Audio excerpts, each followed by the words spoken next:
কর্মীর বিরুদ্ধে মিথ্যা মামলা হয়েছে, আমাদের হাজার হাজার নেতা কর্মী গুম হয়েছে, খুন হয়েছে,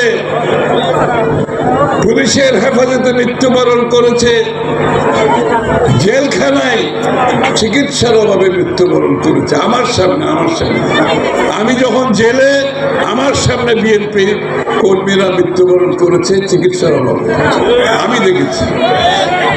আমাদের নেত্রী, দেশনেত্রী বেগম খালেদা জিয়া মৃত্যুবরণ করেছে চিকিৎসার অভাবে, ওনাকে মৃত্যুর দিকে ঠেলে দিয়েছে চিকিৎসা না দিয়ে। কিন্তু আপোষ হয়েছে, আপোষ করেছে। এইটা হচ্ছে সেই দল, এইটা হচ্ছে সেই দল। এই জন্য বাংলাদেশের মানুষ আজকে এই ক্রান্তি লগ্নে আমাদের পাশে দাঁড়িয়েছে। যেখানে যাচ্ছে ধানের শীষের জোয়ার শুরু হয়েছে, উচ্ছ্বাস ধানের শীষের ব্যাপারে। তারেক রহমান, বিএনপি, পুরুষ মহিলা শিশুরা পর্যন্ত ধানের শীষের স্লোগান দিচ্ছে।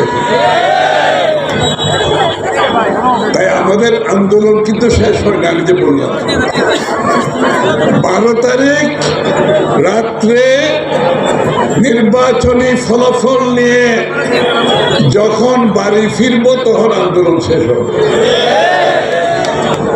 এর আগে আন্দোলন শেষ হবে না।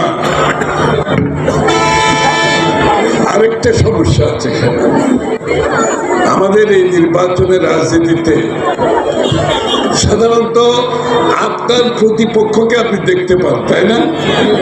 কিন্তু বর্তমানে আমাদের যারা প্রতিপক্ষ তারা দৃশ্যমান না। সব কর্মসূচিতে নুরুল আমিন চেয়ারম্যান অগ্রগামী ভূমিকা পালন করেছে। তাই উনি আজকে আপনাদের মনোনীত প্রার্থী ধানের শীষে আগামী নির্বাচন। আরো অনেকে অনেক কষ্ট করেছেন, এখানে যারা বসে আছেন অনেক কষ্ট করেছেন, জেলে গেছেন, নিপীড়িত হয়েছেন, নির্যাতিত হয়েছেন। আমাদের এই আন্দোলন, বিএনপির আন্দোলন বাংলাদেশের মানুষের মালিকানা ফিরিয়ে দেওয়ার জন্য। এই দলটি একটি দল, যেই দলটি গণতন্ত্রের প্রশ্নে কোনোদিন আপোষ করে নাই। দেখা করার জন্য এসেছে, আপনাদের দোয়া নেওয়ার জন্য এসেছে, আপনাদের ভালোবাসা